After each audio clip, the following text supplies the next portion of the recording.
எரேமியா புத்தகம் 51வது அதிகாரம் 20-21.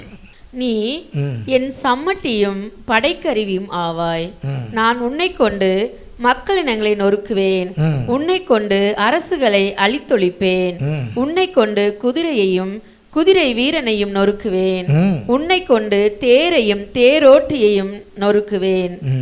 ஆமென். உன்னை கொண்டு கடவுள் கொடுக்கிற இந்த தேவ செய்தியினுடைய தலைப்பு, உன்னை கொண்டு ஆண்டவர் எல்லாவற்றையும் செய்ய போகிறார்.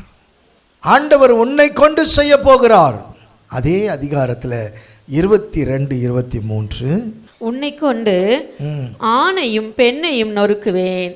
உன்னை கொண்டு முதியோனையும் சிறுவனையும் நொறுக்குவேன். உன்னை கொண்டு இளைஞனையும் இளம் பெண்ணையும் நொறுக்குவேன். ஆமென். இந்த இடத்துல பார்க்கிறோம், உன்னை கொண்டு அப்படின்ற வார்த்தையை நன்றாக கவனித்து பார்க்கணும். உன்னை கொண்டு. அபிஷேகம் சாதாரண விஷயம் கிடையாது. கிறிஸ்தவ வாழ்க்கை என்பதும் சாதாரண விஷயம் கிடையாது. நீ கிறிஸ்துவுக்குள் இருக்கிறவனுக்கு சொல்லுகிற வார்த்தை. வெறும் கிறிஸ்தவனுக்கு இது தெரியாது. நீ எப்பொழுது ஆண்டவர் சமூகத்தில் வந்து அவருடைய அபிஷேகத்தை கேட்டு பெற்றுக்கொண்டு, அவருடைய ஞானத்தை பெற்றுக்கொண்டு, அவருக்காக நீ நிற்கும் பொழுது, ஆண்டவர் இன்றைக்கு உங்களையும் என்னையும் பார்த்து சொல்லுகிறார், உன்னை கொண்டுதான் நான் செய்வேன், உன்னை கொண்டுதான் நான் வீழ்த்துவேன், உன்னை கொண்டுதான் நான் நடத்துவேன் அப்படின்னு சொன்னால், ஆண்டவர் உன்னை கொண்டுதான் இந்த வேலைகளை செய்வார். நம்ம நினைக்கலாம், ஓ என்னை கொண்டு ஆண்டவர் செய்வாரா, நான் எனக்கு எதுவுமே தெரியாதே. தெரியாமல் இருக்கிறது தான் ரொம்ப நல்லது. தெரியாதவனை தான் ஆண்டவர் பிடிப்பார். Price the Lord. அறியாதவனை தான் ஆண்டவர் பிடிப்பார். வேற யாரையும் நீ தேடி போக வேண்டாம். நீ யாரையும் தேடி போக வேண்டாம். ஆண்டவர் உன்னை கொண்டு தான் செய்வார். வேதத்தில் நீங்கள் நல்லா படித்து பாருங்கள். மோசேயை கொண்டு, நோவாவை கொண்டு, ஆபிரகாமை கொண்டு, இப்படி ஒவ்வொருத்தரையும் கொண்டு தான் ஆண்டவர் நடத்திக்கிட்டு வந்தாருன்னு சொன்னால், எத்தனையோ பெண்கள் இருந்தாங்க. இயேசுவின் தாய் அன்னை மரியாளை கொண்டு தான் உலக ரட்சகரை இந்த பூமிக்கு கொண்டு வந்தார். அவருடைய தாட் நமக்கு கிடையாது, அவருடைய பிளான் நமக்கு கிடையாது. அப்படின்னு சொன்னால் தேவப்பிள்ளையே, அவர்களுக்குள் உள்ள பரிசுத்த ஆவியானவர், அதுதான் ரொம்ப முக்கியமாக. அவர்களுக்குள் இருந்த பரிசுத்த ஆவியானவர், மோசேக்குள் இருந்த பரிசுத்த ஆவியானவர், நோவாவுக்குள் இருந்த பரிசுத்த ஆவியானவர், இப்படி எல்லா பரிசுத்தவான்களுக்குள் இருந்த பரிசுத்த ஆவியானவர் உனக்குள் இருக்கணும். உனக்குள் இருக்கணும். உன்னை கொண்டு. அவர்களை விட உனக்குள்ளாக நல்ல அபிஷேகம் இருக்கணும். நல்ல ஒரு அபிஷேகம் இருக்கும். உன்னை கொண்டே அவர் எல்லாவற்றையும் செய்ய முடியும் என்பதை இன்றைக்கு நீ விசுவாசிக்கணும். Praise the Lord. இதுதான் விசுவாசம். இந்த காரியத்தை அவர் செய்வதற்குத்தான் உன்னை அழைத்திருக்கிறார். ஒருவேளை நீ பாவ வாழ்க்கையில் போய் கொண்டிருக்கலாம், உலக பிரகாரமான லௌகீக காரியங்களில் நீ விழுந்திருக்கலாம். ஒருவேளை உன்னை பார்த்து எல்லாருமே சொல்லுவாங்க, ஓ இவனா, ஐயோ இவன் ரொம்ப கெட்டவனாச்சே, இவன் ரொம்ப கெட்டவனாச்சே அப்படின்னு கூட உலகம் சொல்லலாம். ஆனால் உன்னை கொண்டு ஆண்டவரால் நன்மை செய்ய முடியும். உலகம் உன்னை பகைக்கலாம், உறவுகள் உன்னை வெறுக்கலாம், நண்பர்கள் உன்னை புறக்கணிக்கலாம், யார் வேணும்னாலும் உலகத்தான் உன்னை பார்த்து ஐயோ ஐயோ நல்லா சொல்லலாம். ஆனால் உன்னை கொண்டுதான், உன்னை கொண்டுதான் ஆண்டவரால் நன்மையான காரியங்களை செய்ய முடியும். மார்க் 9வது அதிகாரம் 23வது வசனம். இயேசு அவரை நோக்கி, இயலுமானாலா நம்புகிறவருக்கு எல்லாம் நிகழும் என்றார். நம்புகிறவருக்கு எல்லாம் நிகழும். அதுதான் ஆண்டவர் அழகா சொல்ற. நம்புகிறவர்களுக்கு நம்பிக்கை தான் ரொம்ப முக்கியமானது. இது நடக்கும், இந்த காரியம் ஜெயமாகும், இதை கொடுப்பார் என்கிற நம்பிக்கை இருக்கணும். ஆண்டவரும் அப்படியே ஒரு மனிதனை நம்ப வைக்கிறார். அந்த நம்பிக்கையை அவனுக்கு கொடுக்கிறார். ஏன்னா மனிதனால் கூடாத காரியம் தெய்வத்தால் கூடும். ஒருவேளை நீ நினைக்கலாம், நான் ஒரு நம்பிக்கை துரோகியாக வாழ்ந்துட்டு இருக்கிறேனே. கடவுள் நம்ம மேலே நம்பிக்கையாக இருக்கிறார். அதனால தான் யோபுல அழகாக சொல்வார், இந்த மண் குகையை நம்பி பல திட்டங்களை ஆண்டவர் வைத்திருக்கிறார். இந்த மண் குகையை நம்பி பல திட்டங்களை ஆண்டவர் வைத்திருக்கிறார். ஸோ நாம தான் செய்யறதில்லை. நீ எந்த அளவுக்கு நம்பிக்கை துரோகியாக இருக்கிறோம், நாம என்ன எப்படி பண்ண முடியுமா? கிடையாது. ஆண்டவர் உன்னை கொண்டு தான். ஒருவேளை நீங்கள் ஆண்டவர்கிட்ட போய் சொல்வீங்க, ஆண்டவரே நான் பாவமே செய்ய மாட்டேன், ஆண்டவரே நான் பாவமே செய்ய மாட்டேன், என்னை மன்னிச்சிடுங்க, நான் எத்தனையோ காரியங்கள் தவறாக செஞ்சிட்டேன், ஆண்டவரே நான் பாவம் செய்ய மாட்டேன். ஒரு வார்த்தை சொல்லுங்க, ஆண்டவரே என்னை மன்னிச்சிட்டேன்னு சொல்லி. இப்படியெல்லாம் நம்ம கேட்கறது உண்டு. ஆனால் நம்ம சொல்ற அந்த வார்த்தையை மனிதன் நம்புகிறானோ இல்லையோ, தெய்வம் நம்புகிறார். நீங்க ஒவ்வொரு முறையும் ஆண்டவருடைய பாதத்தில் போய் உட்கார்ந்து நீங்கள் அழும் பொழுது, ஆண்டவரே நான் பாவி, ஆண்டவரே நான் பாவம் செஞ்சுட்டேன், என்னை மன்னிங்க ஆண்டவரே அப்படின்னு சொல்லும் பொழுது, உன் பக்கத்தில் இருக்கிறவன் சொல்லுவான், இவர் செஞ்ச பாவத்தை ஆண்டவர் மன்னிச்சுடுவாரா, ஆண்டவர் மன்னிச்சுடுவாரா. ஆனால் நல்லா புரிஞ்சுக்கங்க, கடவுள் அதை நம்புவார். நாம சொல்ற வார்த்தையை தெய்வம் நம்புகிறார். மற்றவங்க நம்பணும்னு அவசியமே கிடையாது. Price the Lord. எத்தனை முறை சொன்னாலும் சரி, எத்தனை முறை சொன்னாலும் அவர் உன்மேல் நம்பிக்கை வைக்கிறார். எத்தனை முறை வேணாலும் போய் சொல்லு. ஒவ்வொரு முறையும் ஆண்டவரே என்னை மன்னியும், ஆண்டவரே என்னை மன்னியும், ஆண்டவரே என்னை மன்னியும். அதுதான் தாவீது சொல்றான், ஆண்டவரே உம்மை வருத்தும் வழியில் நான் செல்லுகிறேனோ என்று பாரும், என்றும் உள்ள வழியில் என்னை நடத்தும் ஆண்டவரே, என்றும் உள்ள வழியில் என்னை நடத்துங்க. அந்த வார்த்தையை கடவுள் கேட்கிறார். தாவீது செஞ்ச பாவம் பெருசு, அவன் செஞ்சது பெருசு. அபிஷேகம் பண்ணப்பட்டவன். அவன் ஊரியாவையும் கொன்று போட்டு விட்டான், ஊரியாவின் மனைவியையும் அபகரித்து கொண்டான். இவ்வளவும் செய்தவன் அவன் போய் அழுகிறான் ஆண்டவர் முன்னாடி. நொறுங்குண்ட ஜெபத்தை புறக்கணிக்காத தெய்வமே, போய் அழுகிறான். அந்த ஜெபத்தை ஆண்டவர் கேட்கிறார். அந்த ஜெபத்தை ஆண்டவர் கேட்கிறார். இதை கேட்டுக்கொண்டிருக்கிற அருமையான தேவ பிள்ளையே, உன் வாழ்க்கையில எத்தனையோ முறை நீ பாவம் செய்திருக்கலாம், எத்தனையோ முறை நீ ஆண்டவரை விட்டு விலகி இருக்கலாம், எத்தனையோ முறை எல்லாவற்றையுமே நீ தப்பா செஞ்சிருக்கலாம். ஆனால் ஒரு நாள் திடீர்னு போய் நிற்கிற, ஆண்டவரே நான் பாவி ஆண்டவரே, நான் பாவி ஆண்டவரே, நான் நிறைய விஷயங்களை செஞ்சிட்டேன், கண்ணீர் வடிக்கிறேன். என் ஜெபத்தை அவர் கேட்கிறார், என் பாவத்தை அவர் மன்னிக்கிறார். நான் ஒவ்வொரு முறை அறிக்கை செய்தாலும் அவர் கேட்கிறார். நான் உங்களை பார்த்து கேட்கிறேன், தீர்க்க தரிசன வார்த்தைகளை நம்புகிறீர்களா? வேற எதையோ நம்புறோம்.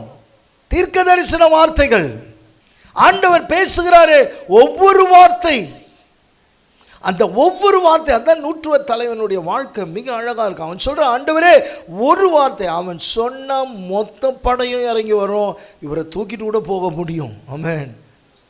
such a powerful person. ஆனால் அவர் சொல்றாரு, ஒரு வார்த்தை சொல்லுங்க, என்னுடைய வேலைக்காரன் சுகம் அடைவான், என்னுடைய வேலைக்காரன் சுகம். அவருடைய வார்த்தையில் இருக்குது வல்லமை.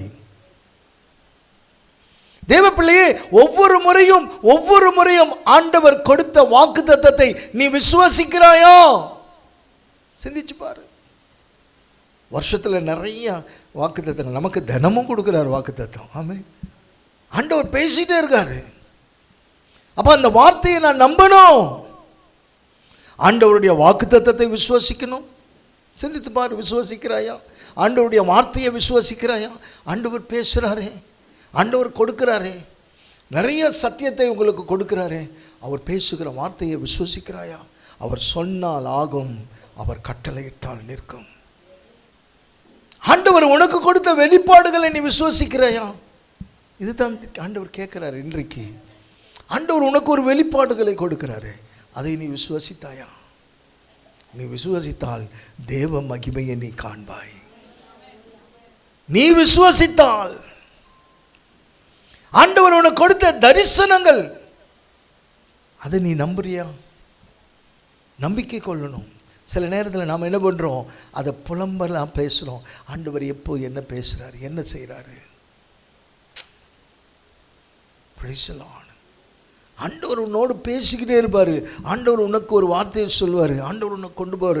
சில நேரங்களில் நல்ல தூக்கத்தில் என்னைய கொண்டு போய் எங்கேயோ ஒரு பெரிய க்ரூசைடில் நிற்க வச்சு ஒரு பெரிய ஸ்டேஜில் ஆராதனை நடத்துகிற மாதிரி தரிசனம் பார்ப்பேன். ஆனால் காலையில் எழுந்திரிச்சு ஸ்தோத்திரம் பண்ணுவேன். ஏன் தெரியுங்களா? என்றைக்கோ ஒரு நாளைக்கு என்னைய கொண்டு போக போகிறீங்க, என்றைக்கோ ஒரு நாளைக்கு நீங்கள் நடத்த போகிறீங்க, அதை நான் நம்புகிறேன். ஆனால் அந்த மாதிரி நான் பார்த்து என்னை நிறைய இடங்களில் நிற்க வச்சுட்டார் ஆண்டவர். வசனத்தோடு நிற்க வச்சுக்கிறார். சிறியவனை புழுதியிலிருந்தும் குப்பையிலிருந்தும் எடுத்து ராஜாக்கள் பிரபுக்கள் மத்தியில் உட்கார வைப்பேன் என்று சொன்னாரே, அப்படியாக ஆண்டவர் என்னை நிறைய இடத்துல நிற்க வச்சிருக்காரு. பெரிய இடத்துல நிற்க வச்சிருக்காரு, நிறைய இடத்துல. இது தேவன் செய்கிற காரியம். நம்பணும். ஆண்டவர் உனக்கு சொல்றதை நம்பணும். திடீர்னு சொப்பனத்தில் வந்து பேசுறாரு, அதை நம்புறோமா? நம்பணும். அதே நேரத்தில் உன்னையும் என்னையும் அழைத்தவர் உண்மை உள்ளவர் என்பதை நீ நம்பணும். அதுதான் முக்கியம், நம்பணும். அப்போ உங்களை அழைத்தவர் மேலே எந்த அளவுக்கு நீங்கள் நம்பிக்கை வச்சிருக்கீங்க? நம்ம சொல்லிக்கிறோம், இயேசு நல்லவர், இயேசு வல்லவர், இயேசு கிருபை உள்ளவர், இயேசு மகிமை உள்ளவர், இயேசு நிரந்தரமானவர், இதெல்லாம் நம்ம சொல்கிறோம். ஆனால் அவர் சொன்ன வார்த்தையை எத்தனை பேர் நம்புகிறோம்? Price the Lord. ஒரு முறை ஒரு சகோதரர் ஒரு ப்ரேயர், காண்டேஜ் ப்ரேயரில் அவர் வந்து ஒரு மீட்டிங்கில் அட்டென்ட் பண்ணும்பொழுது அவருக்கு குழந்தை இல்லை, 7 வருஷமாய் குழந்தை இல்லை. அவர் ஒரு கார் ஓட்டிகிட்டு இருக்கார், அந்த வேலையை விட்டுட்டு கால் டிரைவராகவே இருக்கார். தொடர்ந்து அவங்க வருவாங்க, அந்த பிள்ளை முன்னாடி உட்காந்து அழுது ஜெபிக்கும். இதே இடத்துலையும் அழுது ஜெபித்திருக்கு. எப்போ அழுதாலும் அது வாயில் பாப்பா, ஆண்டவரே எனக்கு பாப்பா கொடுங்க, இப்படி தான் ஜெபிக்கும், அழுவோம். ஒரு நாள் அந்த ஜெபத்தில் ஆண்டவர் சொன்னார், ஒரு வார்த்தை வெளிப்படுத்தினார். அவருக்கு ஜெபிக்கும் பொழுது நிச்சயமாக 7 வருஷம் இல்லை, ஆண்டவருக்கு 7 வருஷம் ஒரு நாள், அதனால் 1000 வருஷம் ஒரு நாள், நிச்சயம் உன் தோட்டத்தில் அருமையான ரோஜா பூக்கும், நீ நம்பிக்கை கொண்டால் நிச்சயமாக பூக்கும் சொல்லிட்டு ஆண்டவர் சொன்ன வார்த்தை சொன்னேன். அந்த தம்பிக்கு சொல்லும் பொழுது, நீ சொந்தமாக ஒரு கார் வாங்குவேன்னு. அவன் சிரித்தான். கையில் பணமே இல்லை, நான் எப்படி கார் வாங்குவேன்? கர்த்தர் சொல்லிட்டாரு ஐயா, ஆண்டவர் சொல்லிட்டாரு, ஆண்டவர் வெளிப்படுத்திட்டாரு, நீ வாங்குவ. ஆண்டவர் நாம மகிமை சொல்கிறேன். இதே இடத்துல ஒரு ஆண் குழந்தையும் சொந்த காரோட இதே இடத்துல வந்து நின்று பிளெஸ்ஸிங் வாங்கிட்டு போனாங்க. இது தேவன். நம்பும் பொழுது அந்த நம்பிக்கை தான், அவர் கொடுக்கிற அந்த வார்த்தை, அவர் கொடுக்கிற அந்த காரியம், அதுதான் நம்பிக்கை.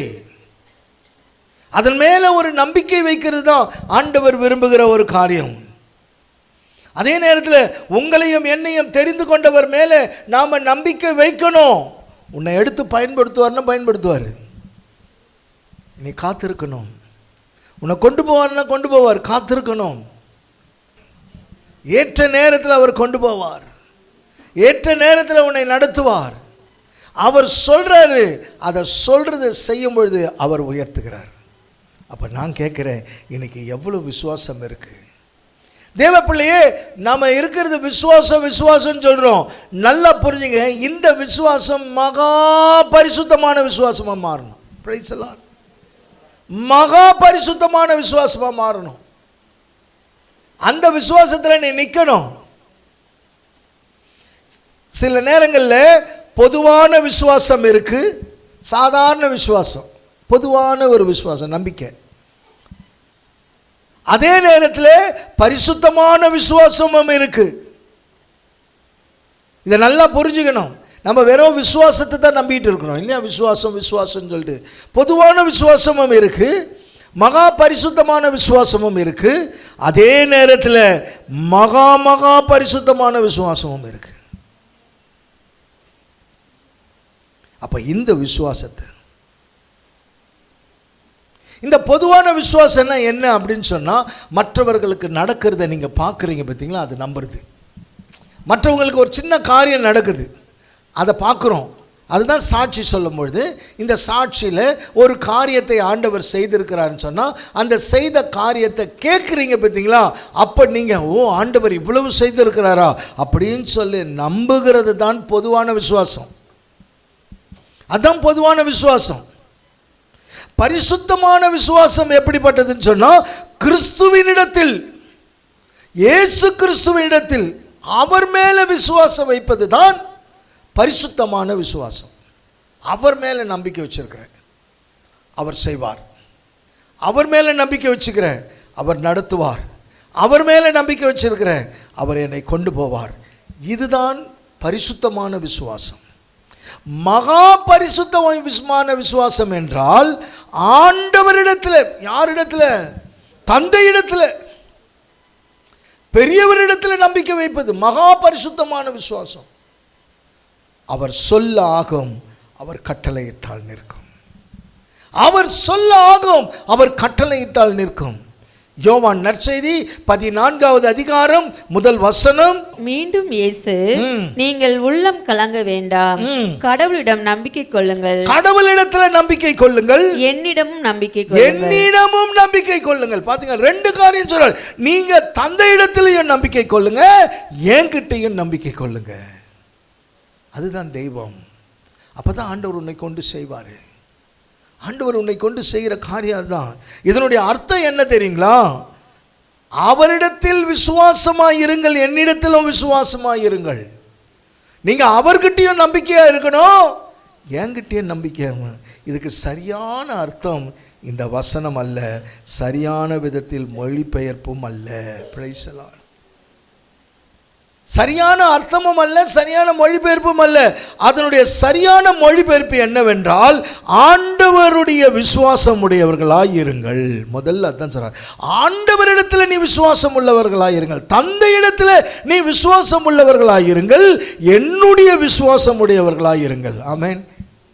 தந்தையிடத்தில் நீ முதல் நம்பிக்கை ஆண்டவரிடத்தில் வைங்க. அடுத்தது என்னுடைய விசுவாசம், கிறிஸ்துவினுடைய விசுவாசம். அவர் மேலே, தந்தையின் மேலும் குமாரனின் மேலும். அப்போ இந்த நம்பிக்கை நமக்கு எப்படிப்பட்ட விசுவாசம் தேவை என்பதை நீங்களே சிந்தித்து பாருங்கள். நான் நிச்சயமாக சொல்கிறேன், இந்த சத்தியம் உங்கள் விசுவாசத்தை அதிகமாக்கும். உங்கள் விசுவாசத்தை அதிகமாக்கும் பொழுது நீங்கள் சோர்ந்து போய் நிற்கிற இடத்துல கூட இந்த வார்த்தை உன்னை தூக்கி விடும். மனிதனால் கூடாத காரியம் தெய்வத்தால் கூடும். தெய்வத்தால் கூடும். ஐயோ என் வாழ்க்கை எப்படி இருக்கு, ஐயோ என் சூழ்நிலை எப்படி இருக்கு, ஐயோ என்னுடைய நிலை எப்படி இருக்கு, ஏன் ஆண்டவர் என்னை கைவிட்டார், இப்படியெல்லாம் ஒரு புலம்புகிற அனுபவம் மாறி நான் தந்தையிடத்தில் நம்பிக்கை உடையவனாய் இருக்கிறேன், கிறிஸ்துவினிடத்தில் நம்பிக்கை உடையவனாய் இருக்கிறேன். ஆண்டவருக்கு என்ன விசுவாசம் இருந்ததோ அந்த விசுவாசம் உடையவர்களாய் இருங்கள் என்பதுதான் இதனுடைய பொருள். ஆமென். ஆண்டவருக்கு எந்த அளவுக்கு நம்பிக்கை இருந்தது, ஆண்டவர் என்ன சொன்னாரு? சூரியன் உண்டாவதாக, சந்திரன் உண்டாவதாக. அவர் நம்பிக்கை, அந்த நம்பிக்கை அவர் சொல்றார். ஆண்டவர் என்ன விசுவாசம் இருந்ததோ அந்த விசுவாசம் உடையவர்களாய் இருங்கள். இதுதான் கிறிஸ்துவ வாழ்க்கை. இதுதான் கிறிஸ்துவ வாழ்க்கை. இயேசு கிறிஸ்துவுக்கு என்ன விசுவாசம் இருந்ததோ அந்த விசுவாசம் உடையவர்களாய் இருங்கள். தந்தை என்ன விசுவாசம் இருந்ததோ அந்த விசுவாசம் உங்ககிட்ட இருக்கணும். இயேசு கிறிஸ்துவிடத்தில் என்ன விசுவாசம் இருந்ததோ அந்த விசுவாசம் உங்களிடத்தில் இருக்கணும். அதுதான் அதனுடைய அர்த்தம். அப்போ கடவுளுடைய விசுவாசம் என்ன, தந்தையுடைய விசுவாசம் என்ன? வானம் உண்டாக கடவுது, அதுதான் அவருடைய விசுவாசம். உண்டாயிடுச்சு. பூமி உண்டாக கடவுது, உண்டாயிடுச்சு. அப்போ அவருக்கு அவ்வளவு பெரிய விசுவாசம் இருந்தது, அவ்வளவு பெரிய விசுவாசம். வானத்தையும் பூமியும் அண்ட சராசரத்தையும் அவர் உண்டாக்கிவிட்டு பார்த்தார்.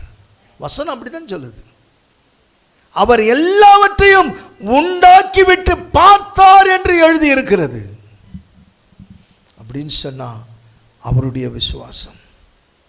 அவர் சொன்னார், பூமி உண்டாக கடவுது, மழை பெய்ய கடவுது, மிருக ஜீவன்கள் உண்டாக கடவுது. இதுதான் கடவுள். எல்லாம் உண்டாக கடவுது. புல் பூண்டுகள், மச்சங்கள், அவர் சொன்னார் ஒவ்வொன்றும்.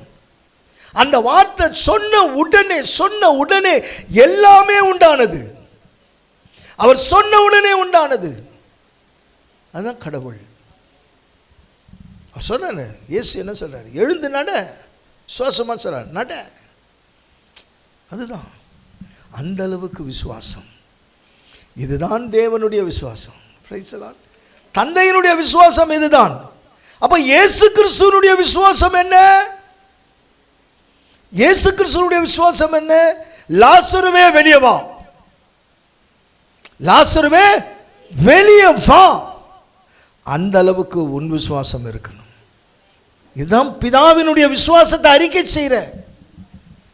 தந்தையினுடைய விசுவாசத்தை நீ அறிக்கை செய்கிறதா விசுவாச பிரமாணம். அப்ப விசுவாசம் எப்படி? தந்தையினுடைய விசுவாசம் சொன்னதெல்லாம் நடந்தது.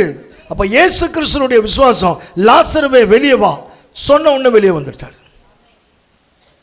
அப்ப அந்த அளவுக்கு உன் விசுவாசம் இருக்கணும். இருக்கா? புலம்பிக்கிட்டு இருக்கிற கிறிஸ்தவனா இருக்கக்கூடாது. ஆமென், பிரைஸ் தி லார்ட். நான் இப்போ சொல்கிறேன், தீர்க்க தரிசனமாக சொல்கிறேன். அவருடைய அபிஷேகத்துக்கு கீழே நின்று இங்கே வர்ற அத்தனை பேருமே சொல்கிறேன், உங்களுடைய நிலையை, உங்களுடைய பிள்ளையின் நிலையை கர்த்தர் மென்மேலும் உயர்த்தி வைப்பார். பஞ்ச காலத்திலையும் கடவுள் உங்களுக்கு போஷிப்பார். ஆமாம், பஞ்சம் வந்துருச்சுன்னு வச்சுக்க, உன் வீட்டை தட்டி ஒரு பால் பாக்கெட் வரும். உன் மாவும் எண்ணெயும் கூடையும் குறைபடாது. நினைக்காததை செய்கிறவர் தாங்க. அதுதான் விசுவாசம்.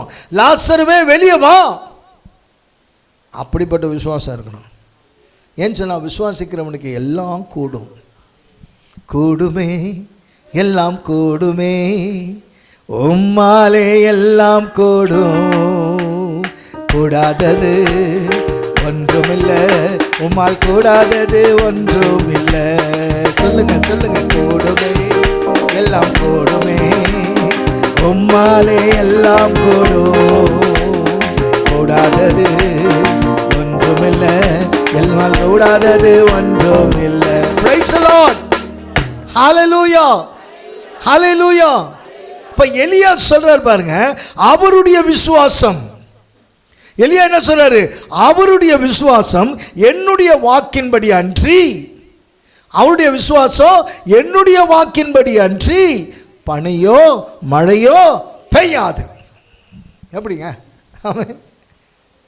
பனியோ மழையோ பெய்யாது. அப்போ நல்ல யோசனை பண்ணி பாருங்க.